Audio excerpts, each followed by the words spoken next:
చెప్పాను. శ్రీ విద్యలో చెప్పాను అమ్మా. ఇంకేదన్నా అమ్మవారు రైతు అనుభూతి అయినవి కొన్ని ఇప్పుడు నామాల్లో వస్తుందమ్మా. కొన్ని విషయాలు చెప్తాను అమ్మా. ధన్యవాదాలు గురుగారు. చెప్తాను అమ్మ ఆజ్ఞ అది చెప్తాను, సందర్భాన్ని పట్టుకుని చెప్తాను.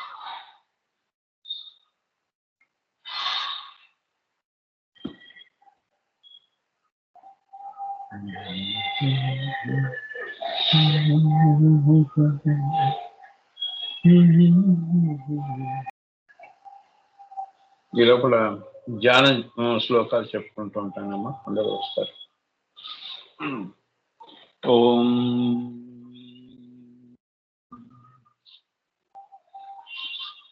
ఓం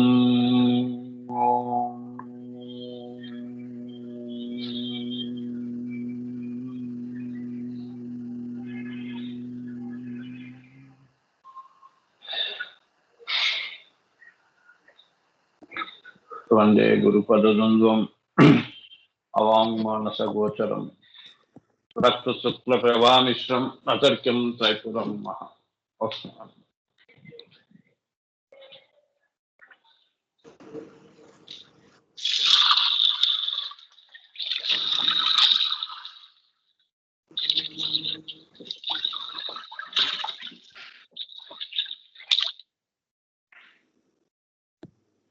బ్రహ్మాస్త్ర గుండికాస్తాం శుద్ధ జ్యోతి స్వరూపిణీం సర్వతత్వమయీం వందే గాయత్రీ వేదమాత.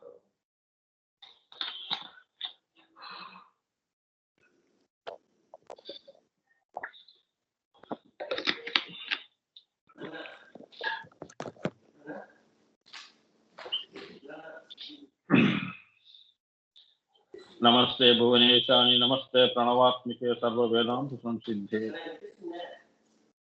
హ్రీంకారమూర్తయే అగ్రబిందు పరికల్పితాననాం మధ్యబిందు యుగలస్తనద్వయీం పార్శ్వబిందు రచనా గుణస్థలాం నవమితే పరశివే పరాం కలాం కామేశ్వరీం పరాం మీదే కాదిహారి స్వరూపిణి మాతృకావరణ లిఖాంగి మహాసి చక్ర మధ్యగ మహాసుకుల సుందరి. ఓం ఓం ఓం హ్రీం హ్రీం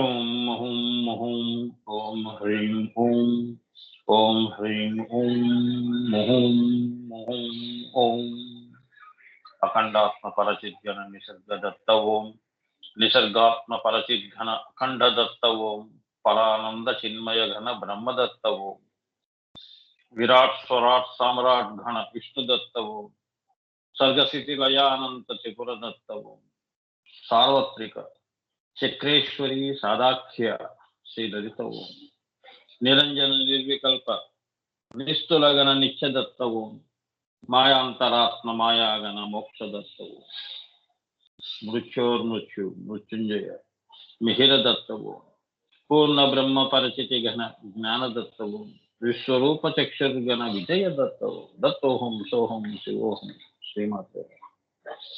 తల్లి ఈశ్వరి పరమేశ్వరి పాహిమాం లక్షమాం గురుకృప మాతృకృప.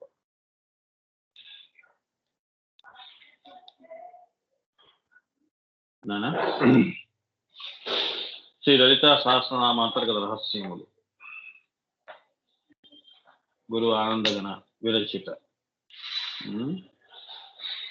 మనము సింజాణ మణిమంజీర మాంకిత శ్రీ పదాంబుజ అనే నామంలో శ్రీమణి మణిపద జ మకారం అలానే మమత శ్రీపద యాంబుపద అనే నామాలు 11వ నామంలో ఉన్నాం నాన్న. 11వ నామం మణి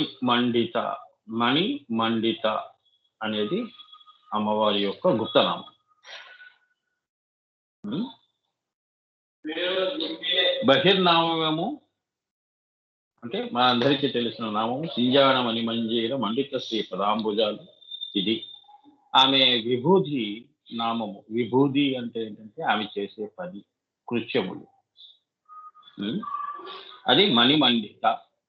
అంటే ఇది కూడా ఈ నామాల వలన మనకి ఏం తెలుస్తుంది అంటే, ఈ సర్వ సృష్టి కూడా అమ్మవారి యొక్క సత్ చిత్ ఆనంద అనేది కనిపిస్తుంది. కర్త కర్మ క్రియ అనేవి 14 లోకాల్లో నీది నాది అనేది ఏం లేదు ఇక్కడ. నా అనే పదం వస్తే మళ్ళీ బిందువే అక్కడి నుంచే, స్వ అన్నా కూడా అక్కడి నుంచే, సర్వ అన్నా కూడా అక్కడి నుంచే. మరి మధ్యలో ఏంటి స్వామి అంటే, అనేకము అనేది వచ్చింది కాబట్టి, ఏకము అద్వైతము ద్వైతం అయింది కాబట్టి, మాయ అనేది వచ్చింది కాబట్టి, ఒక రకముగా ఒకటియే రెండుగా భాషిస్తుంది. ఇప్పుడు నువ్వు ఉన్నావు అనుకో, నువ్వు చేసే పని వేరు, పని నీలో అంతర్భాగమే. కానీ చూసేవాడికి ఎలా ఉంటుంది, ఒకటి రెండయిందండి, ఆవిడ 2 పనులు చేస్తుంది అని అంటారు కదా. ఫలానా వాళ్ళు ఇన్ని పనులు ఎలా చేశారండి అని మనం కూడా ఆశ్చర్యపోతుంటాం కదా. ఆ చేసే పనులే ఈ యొక్క గుప్తనామాలు, అందుకంటే ఏం లేదు. అన్ని కలిపితే మళ్ళీ ప్రధాన నామం మణిమంజిన మండిత శ్రీ పదాంబుజ అనేది అదనమాట. అందులో మనం 11వ నామంలో ఉన్నాం. మణిమండిత అంటే నాదస్వరూపిణి సర్వ మాతృకా వర్ణముల చేత అలంకృత అయినది అని అర్థం. ఆమె నాదస్వరూపిణి కదా. నాదం లేకుండా అక్షరం ఎక్కడ ఉందమ్మా? అక్షరం రావాలి. ఇప్పుడు అభావం నుంచి భావం, అభావం అంటే భావం అనేది పుడుతుంది. భావం పుట్టినప్పుడు మనం ఎంతో కష్టపడి దానికి ఒక అక్షరం పెట్టి పక్క వాళ్ళతో మాట్లాడతాం. అన్నీ నువ్వు అనుకున్నవన్నీ నీ మనసులో పెట్టుకున్నావు అనుకో, భాష లేకుండా. నిన్ను నువ్వు ఎక్స్ప్రెషన్ అంటారు. నిన్ను నువ్వు ఎక్స్ప్రెస్ చేసుకుంటేనే కదా, నిన్ను నువ్వు ప్రదర్శన చేసుకుంటేనే పక్క వాళ్ళకి నువ్వు ఇది అని తెలుస్తుంది. స్వపర అనేది తెలుస్తుంది. అది ఇది అని తెలుస్తుంది. దేవుడు జీవుడు అనేది తెలుస్తుంది. సో ఆ భావము అక్షరము. ఆమె సర్వ మాతృకావర్ణములు, మాతృకావర్ణాలు ఇవి ఉన్నాయి కదా, ఈ మాతృకావర్ణములు అమ్మవారి యొక్క అలంకృత అయినది అని. ఎందుకంటే బిందువు నుంచి నాదం వచ్చినప్పుడు, ఆ నాదం నుంచి అక్షరాలు వస్తున్నప్పుడు, అవి వస్తున్నప్పుడు ఆ బిందువులో ఇవన్నీ అలంకృతగా కనిపిస్తున్నాయి. సింపుల్. అంటే శ్రీచక్రం అంతా కూడా, అంటే ఆవిడ ఇచ్చా జ్ఞాన క్రియాశక్తులు ఏవైతే ఉన్నాయో అదంతా శ్రీచక్రంగా వచ్చిందని. ఇదంతా మాతృకా వర్ణములు, 14 లోకాలు వర్ణములు.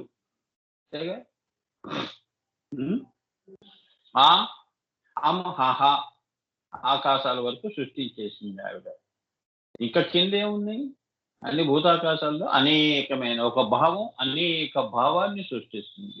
ఒక మనసు కొన్ని లక్షల వందల భావాలు, ఊహలు, ఆలోచనలు పుట్టిస్తుంది. ఒక సముద్రము కొన్ని లక్షల కోట్ల సముద్ర కెరటాలు ఎలా వస్తాయి? టైమ్ అండ్ టైడ్స్ అంటే ఏంటి? సముద్రం ఎన్ని కెరటాలు వస్తున్నాయి, కానీ సముద్రం ఎప్పుడు కూడా నిశ్చలంగానే ఉంది. అది మాతృక అనుకుంటే కెరటాలన్నీ మాతృకా వర్ణములు. సముద్రానికి కెరటాలన్నీ మాతృకా వర్ణములు. ఆవిడ ఎప్పుడు నిశ్చలంగా బిందువులోనే ఉంటుంది. అక్కడి నుంచి ఆవిడ యొక్క భావము అక్షరమై ఓంకారమై ఈ సృష్టి చేసింది అని. అంత బాగా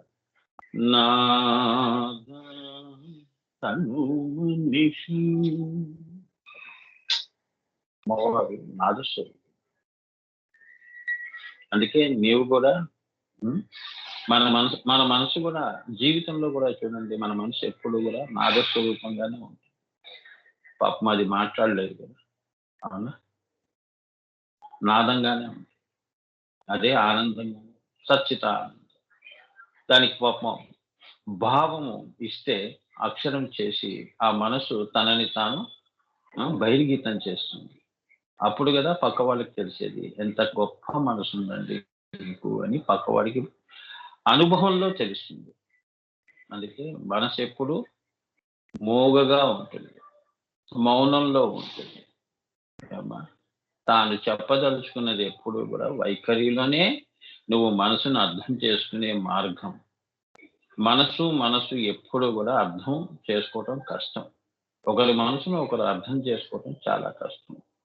అది కర్త కర్మ క్రియ ద్వారా, అక్షరముల ద్వారా ఒకరి మీద ఒకరికి అనుబంధం, బంధం అనేది ఏర్పడుతుంది. అది చెప్తున్నాడు ఇక్కడ.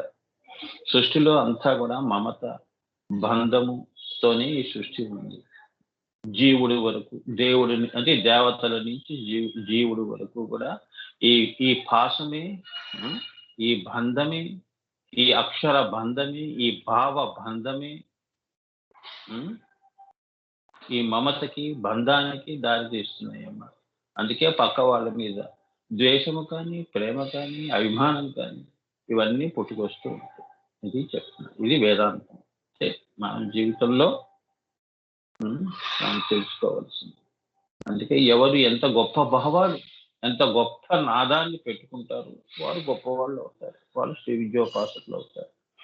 వారు ఈ సృష్టిలోనే కాకుండా పరలోకాల్లో కూడా గొప్ప పేరుని సంపాదిస్తారు. వారే దేవుళ్ళుగా గుర్తించబడతారు. వారికి గుళ్ళు కడతారు. వాళ్ళని ఎంత కాలం గడిచినా కూడా వాళ్ళు దేవుళ్ళుగానే మిగిలిపోతారు భూమి మీద. మనుషులుగా మిగలరు. ఉదాహరణకి ఒక షిరిడి సాయిబాబా, ఒక ఆనందగల, ఇటువంటి మహాపురుషులు అలా వచ్చి అలా వెళ్ళిపోతారు. సో ఈ లోకమంతా కూడా అతిథి గృహము. మనం అతిథులం. భూమి మీదకి వచ్చాము అంటే ఇక్కడ సొంతం చేసుకునేది ఏమీ లేదు. మనని ఒకరి ఇంటికి పిలిచారు అంటే, మనం వెళ్ళాము అంటే అతిథులంగా ఎలా ఉన్నామో అలానే ఈ భూమి కూడా అంతే అని తెలుసుకోవాల్సిన అవసరం మనందరికీ ఎంతో ఉంది.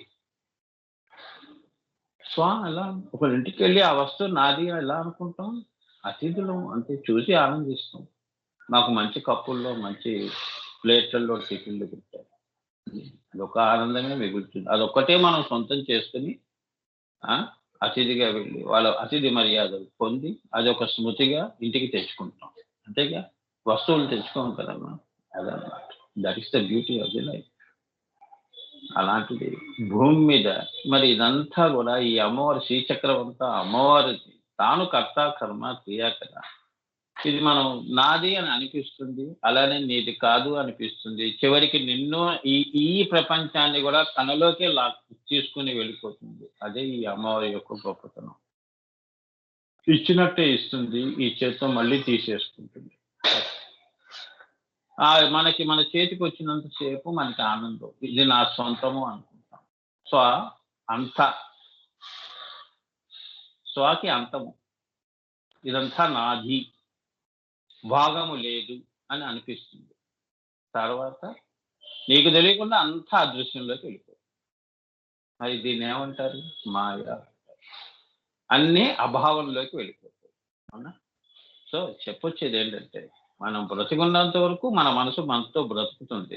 మనం పోయిన తర్వాత ఆ మనసుకు కూడా మృత్యువు ఉన్నది. మృత్యుంజయ మిహిర దత్తవు.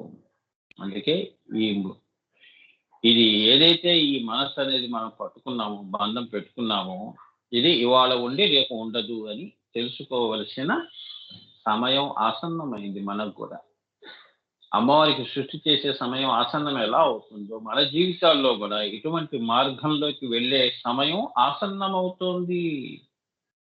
కళ్ళు తెరవకపోతే, if you are not alert, you lose so much of valuable experience of higher worlds. మళ్ళీ ఇంకో జన్మ ఊహించడానికి కూడా మన ఊహల్లో కూడా లేదు. అది ఊహాతీతంగా ఉంటుంది నీ మరుజన్మ. So take care. నాద బిందువే రక్త శుక్ల ప్రభామిష్ట శివశక్తి బిందువు. అదే శ్రీపదము. అంటే నాద బిందువే రక్త శుక్ల ప్రభా మిశ్రము శివశక్తి బిందువు. ఈ నాద బిందువు ఏదైతే ఉందో, పదములు 2 పదములు ఉంటేనే కదా నాదము. శివ ఉండాలి, శక్తి ఉండాలి. అది శ్రీపదము అన్నారు. ఎందుకంటే ఇక్కడ అక్కడ అని చెప్పలేని, మన భాషలో చెప్పాలి అంటే అడ్రస్ లేని లోకాలు ఇవన్నీ కూడా. మనం పుట్టిన తర్వాత నేను ఫలానా చోట ఫలానా వాళ్ళకు చెందిన వాళ్ళము, ఫలానా చోట ఉంటాము అని మనం చెప్పుకుంటున్నాం. వాస్తవానికి పుట్టినప్పుడు నువ్వు ఎక్కడున్నావు, పుట్టక పూర్వం ఎక్కడున్నావు, అది చూడాలమ్మా. అది శ్రీ, ఆ శివశక్తి బిందువు నుంచి వచ్చిన వాళ్ళం 14 లోకాల్లో పిపిలికాది బ్రహ్మ పర్యంతం. ఉమ్, వచ్చినప్పుడు మనకి ఏంటంటే మన మార్గం ఏమిటి? శ్రీపదము. మరి నువ్వు ఎవరివి? శ్రీమంతుణ్ణి, స్త్రీకి చెందిన వాళ్ళమండి. నీ గోత్రం ఏంటి? శ్రీవత్సం అండి. శ్రీవత్స. వత్స అంటే పుత్రులము, పుత్రికలు. అమ్మవారి శివశక్తి యొక్క పుత్రికలు, పుత్రులు. మనం పుత్రులం. అన్ని శ్రీయే. అది మర్చిపోయాం. అసలైన అడ్రస్ మర్చిపోయి మాయలో మనకి మనం పెట్టుకున్న ఏదైతే ఈ అడ్రస్ చిరునామా ఏదైతే ఉందో ఇది శాస్త్రం అనుకుంటున్నాం. That is the real mystery. అది ఎప్పుడూ కూడా ఎంత ఆశ్చర్య. తెలిసి మనం మాయలో ఉంటున్నాం. అది తెలిసినా కూడా సత్యము తెలిసినా మాయలో ఉంటున్నాం. కొందరు చూడండి, న్యాయం ధర్మ విచక్షణ అన్నీ ఉన్నా కూడా మంచివాళ్ళు పాపం ఏమీ లేని స్థితిలో ఇప్పుడు భీష్మాచార్యులు వారు ఉన్నారు. ఆయనకి తెలియదు ధర్మ అధర్మం అంటే ఏంటో. పాండవులకి అన్యాయం జరుగుతుందని తెలియదు, కౌరవులు అన్యాయం చేస్తున్నారని తెలియదు. మరి ఆయన మహానుభావుడు. అసలు మాటకు వస్తే ఆయనే శ్రీ. ఆ రాజ్యాలన్నీ కూడా ఆయనవి. ఆయన ఆస్తులు వీళ్ళు కొట్టుకోవటం ఏంటి? అవునా? కానీ ఆయన ఆ క్షణంలో మౌనం అయిపోయాడు. చూసారా?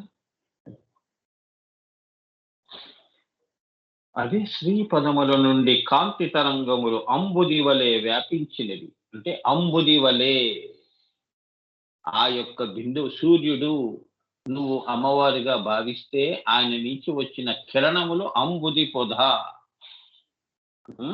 బాణముల వర్షము వలె బాణములు ప్రయోగించడం అంటే అమ్మవారు కిరణములు అలా వ్యాపించేయి అంటున్నారు. అంటే ఈ లోకంలో ఈ శ్రీచక్రంలో అమ్మవారు అణు అణు అణు అణు అనియాన్ మహదవ మహియాన్ ప్రతి అణువులో నువ్వు ఎక్కడ వెతికినా కూడా. అందుకే భక్త ప్రహ్లాదుడు ఈ నామం మణి మండిత అనేది స్వానుభూతి చెంది అందుకే వాళ్ళ తండ్రి గారైన హిరణ్యకశిపుడికి ఏం చెప్పాడు?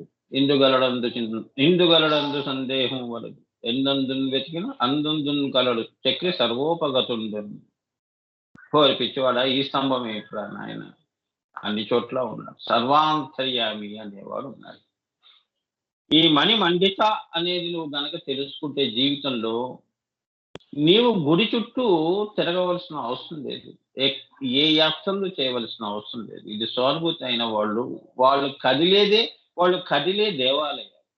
అంతేగా షిరిడి సాయిబాబా ఆయన కదిలితేనే షిరిడి ఈ బాబా మందిరాలన్నీ కదిలినట్టు. వారు ఎక్కడుంటే అదే మందిరం. నా గురువులు ఎక్కడుంటే అదే నాకు. అన్ని పుణ్యక్షేత్రాలకు కానీ నదులకు కానీ నదీ నదములకు కానీ అన్నిటికీ ఆలవాలమైనది గురువు యొక్క స్థానం. అక్కడ నువ్వు అపవిత్రాలు ఎలా అవుతావు? పవిత్రురాలువే అవుతావు, పవిత్రుడివే అవుతావు. వారి సమక్షంలో ఉండటమే మన పూర్వజన్మ సుకృతి. అవునా?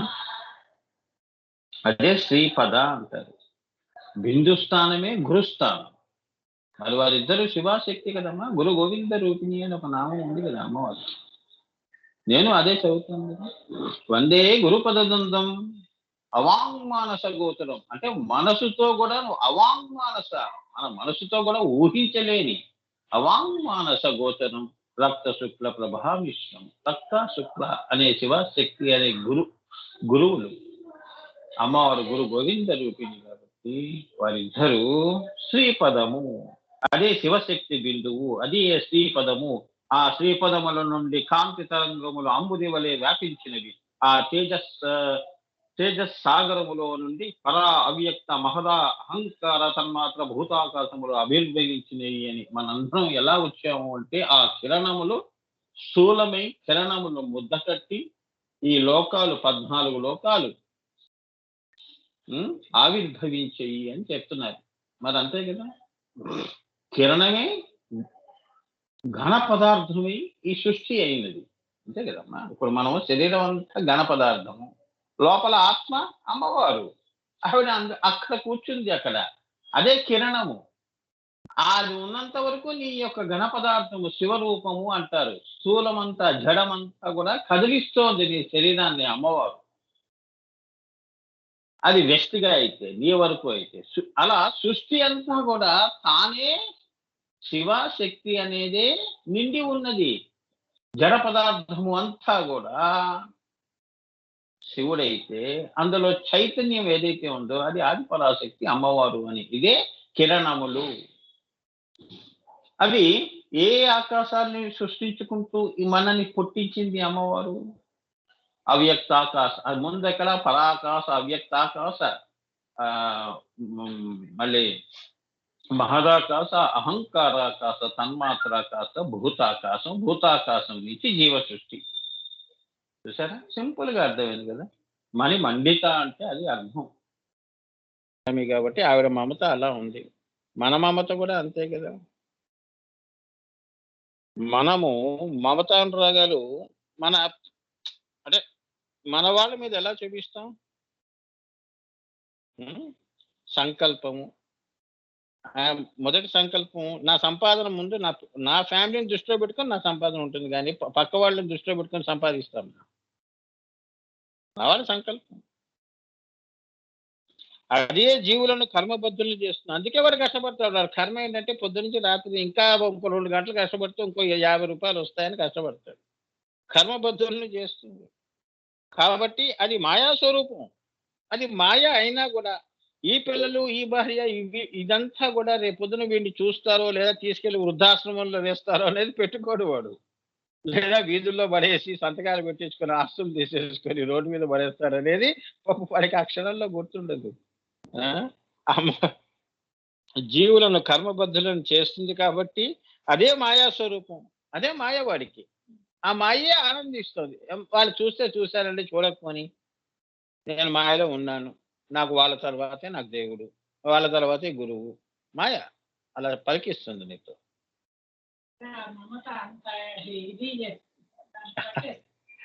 మాయ. అది అశాశ్వతమైన మాయ. నశ్వరమైన మాయ. ఇప్పుడు మన శరీరంలో ఉండి మనం అన్నీ మనం చేస్తున్నాం గదా! మాయ.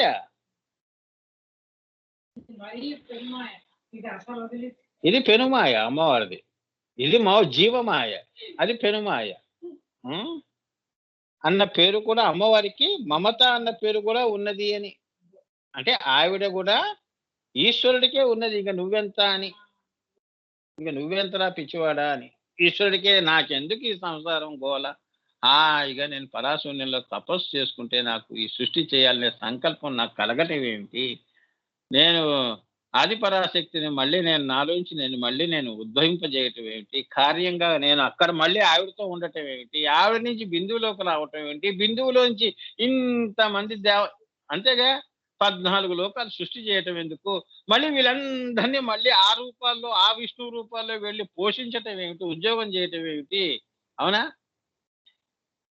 అంటే ఇదంతా మమత అని ఈ మహా మాయ అంటే అమ్మవారు ఆమె మమతతో చేసిందని. అంటే ఏంటంటేనమ్మా ఇక్కడ మనం నేను వ్యంగ్యంగా చెప్పట్లేదు. అంటే వాళ్ళు సృష్టి చేశారు అంటే ఎంత మమతానురాగాలు ఉంటే చేశారు. ఆ మాటకొస్తే మనం ఏం చేస్తున్నాం ఆ తల్లిదండ్రులకి, మన పిల్లలు ఏం చేస్తున్నారనేది పక్కన పెట్టండి. దేవుడు అనే తల్లిదండ్రులు ఆది దంపతులుగా శివపార్వతులు ఉన్నప్పుడు వాళ్ళు ఎంత బుద్ధులు చెప్పి మనకి కింద పంపిస్తే, మనకి ఇంత వయసొచ్చినా కూడా వాళ్ళ మాట వింటలేదు. అవునా? పిల్లల్నెందుకు తిడుతున్నావు? నువ్వు వింటున్నావా? నిన్ను పుట్టించిన మరి ఆది దంపతులు ఉన్నారు గదా! వారు నువ్వేదో అయ్యి మళ్ళీ నువ్వు ఏ శ్రీ విద్యోపాసకుడు అయ్యి ఆ స్థితికి ఎదిగి మళ్ళీ నాలో రావటం పిల్లలు ఎదిగారు. మళ్ళీ మన ఇంటికి వచ్చారు. ఎదిగి సంస్కరించబడి మళ్ళీ బిందువులోకొచ్చాడు వీడు అని ఆమె సంతోషించాలి గదా! ఎంతమంది ఇటువంటి ఆలోచన పెట్టుకొని బతుకుతున్నారు భూమి మీద? చెప్పండి. సో, మమత అంటే ఏమిటి? వారి యొక్క స్వచ్ఛమైన మమత వాళ్ళది. మనది మాయాపూరిత మమత. అర్థమైందమ్మా? మాయ తొలగితే ఆ శివపార్వతులే శాశ్వతం అని తెలుసుకుంటావు. ఆ మమతయే శాశ్వతమైన మమత అని తెలుసుకుంటావు. అందుకే అది పెట్టుకొని అందుకే సర్వే జనా సుఖినో భవంతు 10 మందిని దృష్టిలో పెట్టుకొని నువ్వు పని చెయ్యి. కర్త, కర్మ, క్రియ అని. ఒక రామకృష్ణ పరమహంసగా, ఒక సాయిబాబాగా, ఆనంద ఘనగా చేసి వెళ్ళు. ఆయనకి సంసారం ఉంది. మమతానురాగాలున్నాయి. కానీ ఎక్కువ అమ్మవారిని పెట్టుకొని ఇంత పని చేశాడు. మరి అదేంటి మమత? అమ్మవారి మమత. అర్థమైందా? అట్లా చూడాలి. మమత అంటే ఇదంతా ఒక బంధము అని. అమ్మా ఇప్పుడు శ్రీపద 7వ నామం. శ్రీపద. శ్రీలోకి పదండ్రా. పద అంటే పదములు అని నేను ఉట్టిగా అంటున్నా. శ్రీ పద. నువ్వు ఎంతసేపు ఇక్కడే భూమి మీద? పద, వచ్చాయి నాతో పాటు. పద, వెళ్ళిపోదాం. ఏముంది ఇక్కడే? చేసేది ఏముంది? రోజు చూసేదే కదా, రోజు చేసేదే కదా. కదా అక్కడ అమ్మవారు అక్కడ మనకి పిలుపు లేని పేరంటానికి వెళ్ళట్లేదు కదా పైకి. అమ్మ ఎదురు చూస్తున్నారు అక్కడ, గురు పరంపర ఎదురు చూస్తుంది. పద, శ్రీ పద. మామూలు పద కాదు. పదండి వెళ్దాం పక్కింటికి కాదు, ఇది శ్రీపద. అది నేను ఎప్పుడు అనుకుంటుంటా. పద, అమ్మవారు ఆత్మను పట్టుకుంటే అక్కడికే వెళ్తాం, గురువుల దగ్గరికే వెళ్తాం. అందుకే పిలుస్తారు శ్రీపద అంటారు. శ్రీపద అంటే శ్రీ అంటే ఆత్మ, పరమాత్మ. కాబట్టి శ్రీ విద్యను స్వీకరించి అర్చన చేస్తున్నా. అర్చన నువ్వు విను, నీకే. అర్చన చేస్తున్న వారికి అర్చన చేస్తుంది కాబట్టి ఆత్మ పరమాత్మల ఐక్యమైన లయం కలుగుతుంది. అర్థమైందా? శ్రీపద అంటే అది. ఇప్పుడు నేను చెప్పింది సరదాలో కూడా అంత సీరియస్ ఉంది అన్నదే శ్రీపద. అఖిలాండ దేవి యందు లయం అవ్వటమే శ్రీపద. పద అమ్మ దగ్గరికి వెళ్దాం అని అన్నాను కదా ఇప్పుడే. మళ్ళీ మీకోసం చదువుతాను చూడండి. శ్రీ అంటే ఆత్మ, నువ్వు పరమాత్మ. కాబట్టి శ్రీ విద్యని స్వీకరించి, శ్రీ విద్యని తెలుసుకుని, ఈ నామము తెలుసుకుని సానుభూతి చెంది అర్చన చేస్తున్నా, అంటే రోజు పూజ చేసుకోవటం. స్థూల అంటే 4 యాగాలు చేసుకుని అర్చన చేస్తున్న వారికి, ఎవరైతే చేస్తారో వారికి ఆత్మ పరమాత్మల ఐక్యమైన లయం కలుగుతుంది. తెలియకుండా అమ్మవారు అప్రయత్నంగా నువ్వు అడగకుండానే ఇచ్చేది గొప్ప వరం, లయం తనలో కలిపేసుకుంటుంది. అన్నదే శ్రీపద అంటే. అఖిలాండ దేవి యందు, అఖిలాండము అంటే ఏంటి? బిందు కింద ఉన్నవన్నీ, బిందువు వరకు అఖిలాండము. అఖిలాండేశ్వరి, చాముండేశ్వరి. అందులో నువ్వు లయం అవుతావు అని. అమ్మవారిలో నిన్ను కలిపేసుకుంటుంది. ఆ కలిపే ప్రయత్నమే ఈ శ్రీపద.